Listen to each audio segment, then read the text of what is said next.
Olá, irmãos, tudo bem? Bem-vindo a mais um vídeo aqui do canal, mais um vídeo de estudo da Palavra de Deus. Antes de iniciarmos, que os irmãos que estiverem pelo YouTube possam se inscrever no canal, deixar o seu like, porque isso vai ajudar a gente a levar a mensagem dentro do YouTube. E se puder também compartilhe essa mensagem com outras pessoas que você acha que vai ser interessante, que a gente também está levando a mensagem da mesma forma. Você que estiver pelo aplicativo, vai lá também, depois que o vídeo acabar, vai lá no YouTube, se inscreva no canal, deixa o seu like, você também vai estar ajudando da mesma forma.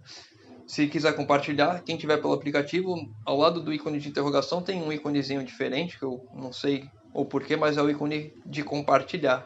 Não sei porque ele é daquela forma. Clica ali, você pode compartilhar a mensagem pelo WhatsApp, pelo Facebook, pelo Instagram, por qualquer rede social que você tiver. Se tiver dúvidas, comentários, sugestões, você pode deixar ou nos comentários do YouTube ou no ícone de interrogação abaixo do vídeo no aplicativo. E você que não tem aplicativo, na descrição desse vídeo tem um link para você baixar o vídeo, baixar o aplicativo. Lá você vai ter a Bíblia, a meditação, lição, inário e todo um material que vai ajudar o irmão na comunhão diária. Bom, os pedidos de oração de hoje, a gente vai estar orando pela Micaela. Ela pediu oração pelos pais dela para que eles sejam mais unidos, então possamos estar orando pela união das famílias, pela união dos casais. A irmã Luciana pediu oração pelo esposo, porque ele começou a participar de estudos bíblicos com ela, está começando a aceitar a mensagem, e aí no trabalho começou a sofrer resistência com relação à guarda do sábado. Então possamos estar orando pelo esposo da irmã Luciana, para que possa ter essa flexibilização no trabalho com relação ao sábado.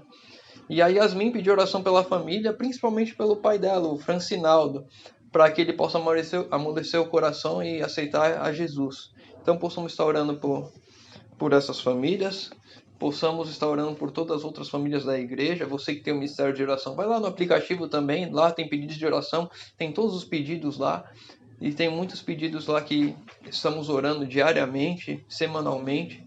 Possamos estar orando por todas essas pessoas.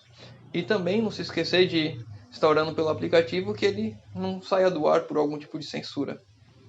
Bom, e hoje nós vamos responder a pergunta do irmão Oséias Abel. Ele perguntou: gostaria de saber sobre a questão do livre-arbítrio. Quando Jesus voltar pela segunda vez e nos levar à nova terra, na nova terra haverá livre-arbítrio? Já para responder o irmão, eu posso garantir que sim, haverá o livre-arbítrio, mas vamos abrir as nossas Bíblias para ver os textos bíblicos para isso. Apocalipse 21, verso 4.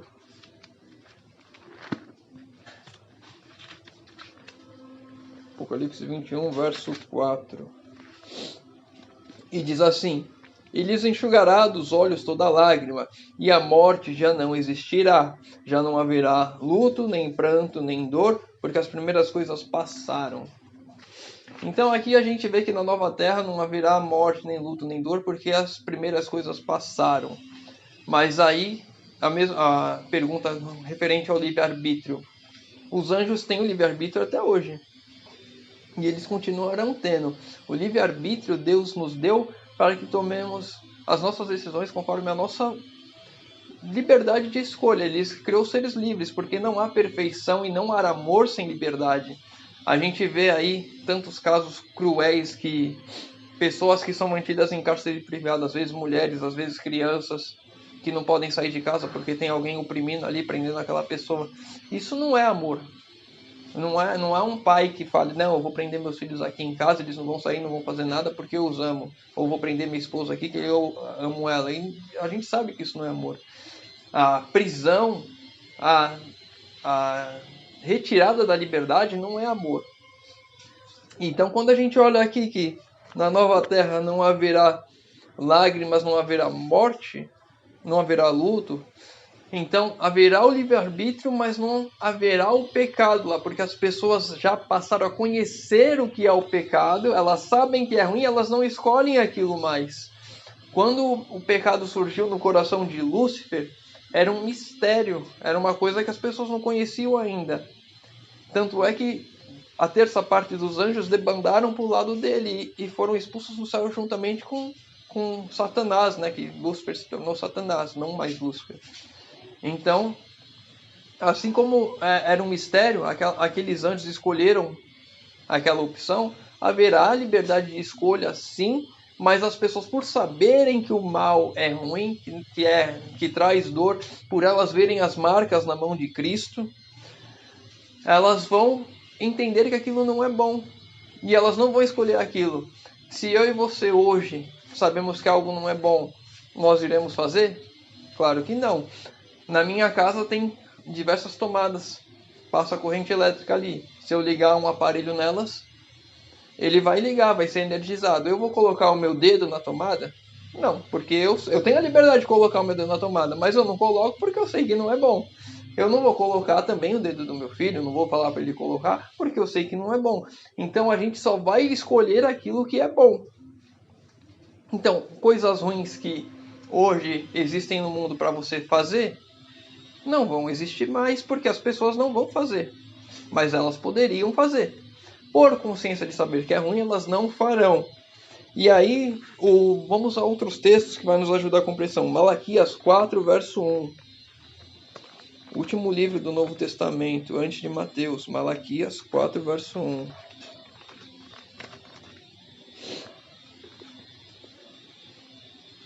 Pois eis que vem o dia e arde como fornalha. Todos os soberbos e todos os que cometem a perversidade serão como o restolho. O dia que vem os abrasará, diz o Senhor dos Exércitos, de sorte que não lhes deixará nem raiz nem ramo. Então todas as pessoas que tinham tendência a fazer aquilo que é mal, todas as pessoas que tinham tendência a escolher aquilo que era errado, essas pessoas não escolheram a Deus, elas se perderam aqui nessa terra e elas não terão a vida eterna, elas não estarão na vida eterna, por não sobrar nem raiz nem ramo, por não sobrar ninguém que gostaria de fazer o pecado, que gostava do pecado, que gostava do que era errado, que não acontecerá o pecado novamente. E nós vamos a um outro texto agora, Naum, verso 1, aliás, Naum, capítulo 1, verso 9. Naum, capítulo 1, verso 9.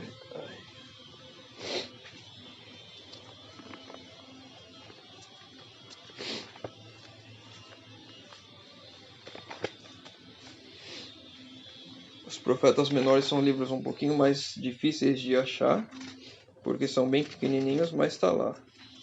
Naum está antes de Abacuque. Naum, capítulo 1, verso 9. Que pensais vós contra o Senhor? Ele mesmo vos consumirá de todo, que não levantará por duas vezes a angústia. Então o mal não se levantará novamente. Deus já sabe disso. E não é porque Deus sabe que não há livre-arbítrio. Deus já sabia que o mal se levantaria uma vez. E por ter o livre-arbítrio, ele criou o Lúcifer da mesma forma, com livre-arbítrio, e ele escolheu o mal. Da mesma forma, quando não restar nem raiz nem ramo do pecado, da maldade, não se levantará novamente, e Deus já sabe, já está nos falando. Assim como a gente estudou lá nas profecias de Daniel, que viria um reino após o outro, e isso foi muito antes de acontecer aquilo que Deus já tinha revelado. Deus já está revelando muito antes de chegar à eternidade, muito antes de Jesus voltar. Muito antes não, né? Porque Jesus vai voltar daqui a pouco. Mas quando ele revelou isso aqui, era muito antes, né? No tempo de Naum. Muito antes de Cristo vir a primeira vez, Deus já falou que não haveria uma segunda vez que o mal se levantaria. Ou seja, após a segunda vinda de Jesus, nós iremos para o céu 1000 anos, seremos transformados, iremos aprender, voltaremos depois do milênio para essa terra, para a Nova Jerusalém que será instaurada aqui no planeta Terra.